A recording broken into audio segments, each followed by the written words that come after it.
Cancer, what is cancer? हम सबकी body में सेल्स होते हैं। सेल्स जो है वो हमारी बॉडी के अंदर यूनिट है। हर सेल के पास एक प्रॉपर्टी रहती है, हर सेल के पास एक प्रॉपर्टी रहती है, दैट इज कॉन्टेक्ट इनहिबिशन, जो आपको कैंसर के प्रोन कर सकती है। ये जीन जब तक इनएक्टिव रहे तो आप कैंसर से बचे हुए हो, लेकिन जिस दिन ये बॉम्ब, ये जीन आपकी बॉडी के अंदर एक्टिवेट हो गई तो आपका वो पर्टिकुलर सेल हो जाएगा cancerous. Cancer, what is cancer? Today we are going to talk about the disease, the deadly disease that is cancer, जिसको ऑल ओवर द वर्ल्ड बहुत सारे लोगों को प्रोन किया है, बहुत सारे लोगों के अंदर डिटेक्ट हुआ है। आज उस डिजीज के बारे में हम बात करना चाहते हैं। अक्सर आपने सुना होगा, बहुत ही आम हो गया है आजकल, कि आपके रिलेटिव्स में या फिर आपके आस पड़ोस में एक ऐसे पर्सन को कैंसर हो गया जिसने ना तो कभी स्मोक किया, ना ही कभी अल्कोहल ली, और बहुत ही एक अच्छा हेल्दी लाइफस्टाइल अपनाने के बाद भी उसे कैंसर हो गया। तो ये कैंसर के कारण क्या है, क्या उनके सिम्टम्स हैं, क्या उनके ट्रीटमेंट, पॉसिबल ट्रीटमेंट हो सकते हैं, उसके बारे में आज हम बात करने वाले हैं। First of all, what is cancer, वो जानना जरूरी है, तभी उसके बारे में हम आगे डिस्कस कर पाएंगे। हम सबकी बॉडी में सेल्स होते हैं। सेल्स जो है वो हमारी बॉडी के अंदर यूनिट है, इकाई है। जैसे आप एक घर बनाते हैं, उस घर के अंदर ईंट पे ईंट लगाते हैं ताकि वो घर बन जाए, वैसे ही हमारी बॉडी की यूनिट, इकाई इज सेल। हर सेल के पास एक प्रॉपर्टी रहती है, हर सेल के पास एक प्रॉपर्टी रहती है, दैट इज कॉन्टेक्ट इनहिबिशन। मतलब क्या है इस प्रॉपर्टी का? आपके सेल्स जो है वो ग्रो करते हैं, एक के बाद दूसरा सेल, दूसरे के बाद तीसरा सेल, तीसरे के बाद चौथा सेल। सेल ग्रो हो रहे हैं जब भी उनके बीच में खाली स्पेस है, वो फिल करने के लिए या आपकी बॉडी को ग्रो करने के लिए। लेकिन हमारी बॉडी में एक प्रॉपर्टी है सेल्स के पास, जब भी दो सेल्स कांटेक्ट में आएंगे एक दूसरे के, जब भी दो सेल कांटेक्ट में आएंगे एक दूसरे के, they have to stop dividing, and this property is known as contact inhibition property. ये हर नॉर्मल सेल के पास होने वाली, रहने वाली प्रॉपर्टी है, दैट इज कॉन्टेक्ट इनहिबिशन। ये प्रॉपर्टी कब तक हमारे सेल्स में रहेगी? जब तक हमारी बॉडी में प्रोटोऑन्कोजीन रहेगा। प्रोटोऑन्कोजीन, यही बेटा वो जीन है जो आपको कैंसर के प्रोन कर सकती है। ये जीन जब तक इनएक्टिव रहे तो आप कैंसर से बचे हुए हो, लेकिन जिस दिन ये बॉम्ब, ये जीन आपकी बॉडी के अंदर एक्टिवेट हो गई तो आपका वो पर्टिकुलर सेल हो जाएगा कैंसरस। यानी कि इस पर्टिकुलर जीन के एक्टिव होने से आपका जो सेल है, जो नॉर्मल सेल है जिसके पास कॉन्टेक्ट इनहिबिशन की प्रॉपर्टी है, वो उस प्रॉपर्टी को लॉस्ट कर देगा। यानी कि अब एक सेल दूसरे सेल के कॉन्टेक्ट में आ भी जाए, वो अनलिमिटेडली ग्रो करता रहेगा। तभी वहां पे जब भी कैंसर होता है तो सबसे पहले आपको मास ऑफ सेल्स डिटेक्ट होता है, यानी कि एक लंप आपको वहां पे दिखाई देता है, राइट। अब ये जो लंप यानी कि मास ऑफ सेल एक जगह पे बना है क्योंकि वो अपनी प्रॉपर्टी को लूज कर चुका है, जिससे वो अनकंट्रोल्ड ग्रोथ से बच सकता था, जिसको हमने कॉन्टेक्ट इनहिबिशन बोला था। अब डिपेंड करता है उस सेल पे, यानी कि उस कैंसरस सेल पे, कि वो पूरी बॉडी में फैलेगा या वहीं तक रहेगा। यदि वो वहीं तक रह रहा है यानी कि बैनिंग ट्यूमर, लेकिन जब वो पूरी बॉडी में फैल जाता है दैट इज मैलिग्नेंट। सो अक्सर डॉक्टर उस ट्यूमर सेल को मैलिग्नेंसी के लिए चेक करते हैं। यदि वो मैलिग्नेंट है तो खतरनाक रहता है, बैनिंग वाले इतने ज्यादा खतरनाक नहीं होते, वो थोड़े बहुत टिश्यू डैमेज करते हैं बट पूरी बॉडी को इफेक्ट नहीं करते। अब आप बोलोगे एक सेल के ग्रो होने से हमें क्या दिक्कत है, बॉडी को क्या दिक्कत है? अब एक जगह पे लंप ऑफ सेल बनता जा रहा है तो उसके आसपास वाले सेल न्यूट्रिशन डिप्राइव हो जाएंगे, यानी कि उनको प्रॉपर न्यूट्रिशन नहीं मिल पाएगा, जिससे उनकी फंक्शनिंग में अफेक्ट आएगा, वो काम अच्छे से नहीं कर पाएंगे।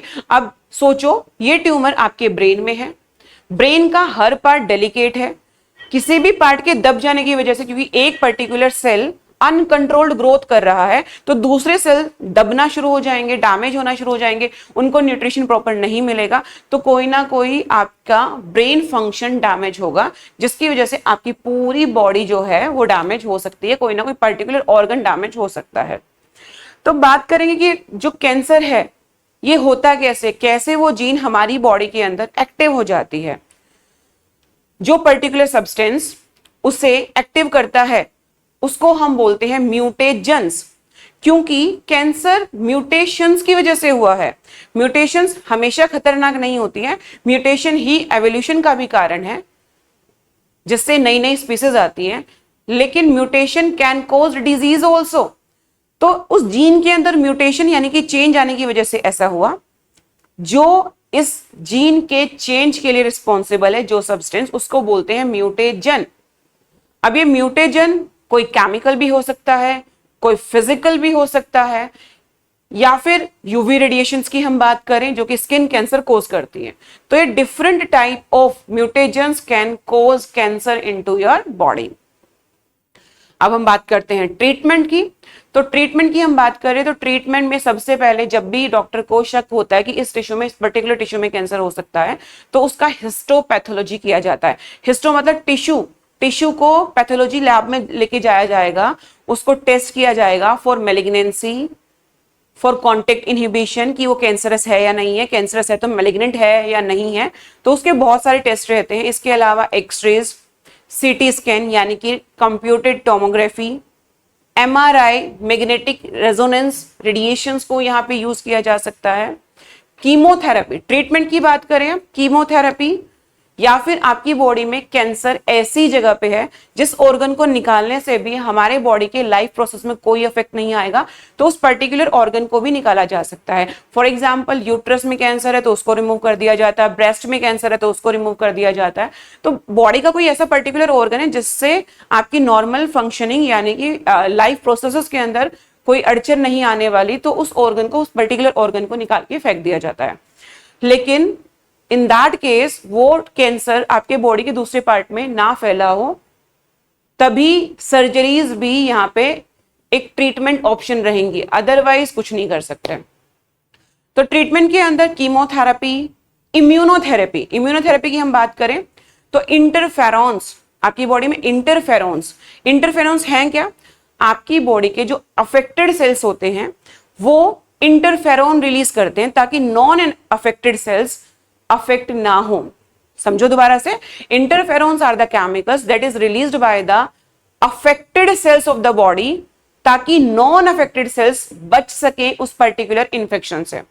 लेकिन कैंसर पेशेंट के अंदर इम्यूनिटी खत्म होती जाती है डे बाय डे, और यदि पेशेंट की विल पावर खत्म है, क्योंकि यहां पे ऐसे केसेस में, ऐसे सीवियर केसेस में, कैंसर, एड्स, ऐसे डिजीज में पेशेंट की विल पावर, उसके आसपास का माहौल, वो सबसे ज्यादा इंपॉर्टेंट है। तो उन पेशेंट्स को इम्यूनोथेरेपी भी दी जाती है, यानी कि इंटरफेरॉन्स भी इंजेक्ट किए जाते हैं। So chemotherapy, immunotherapy plus surgical treatment, तीनों को कंबाइन करके या सिविरिटी ऑफ द कैंसर को चेक करके डॉक्टर अलग अलग ट्रीटमेंट प्रेफर करते हैं। अब बचा कैसे जा सके? यूवी रेडिएशन से आपको बचाना होगा अपने आप को।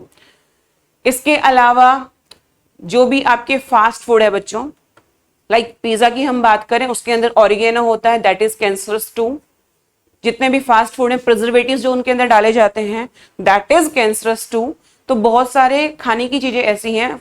इसके अलावा स्ट्रीट फूड जो आपको वो लोग पॉलिथीन में डाल के दे देते हैं, गरम गरम खाना, लाइक चाउमीन आप लोग खाते हो, फटाफट से वो गरम गरम डाल दी गई है पॉलिथीन के अंदर, तो पॉलिथीन जो है उसके जो पार्टिकल्स हैं दैट इज ऑल्सो कैंसरस। तो ये सब चीजें हैं। अब आप बोलोगे मैम ऐसे भी तो लोग हैं जिनका बहुत अच्छा लाइफस्टाइल था, सब कुछ सही था, फिर भी उन्हें कैंसर हो गया, इससे अच्छा तो खा पी के ही मर जाते हैं। लेकिन समझो कि जानबूझ के क्यों मरना है, पता है कि कैंसर ऐसा, फिर भी हम उसकी तरफ जा रहे हैं। यूवी रेडिएशंस की वजह से भी हो रहा है, लेकिन उससे बचाना अपने आप को थोड़ा सा नेक्स्ट टू इम्पॉसिबल है, लेकिन जहां तक हम अपने आप को बचा सकें वो जरूरी है। Thanks a lot.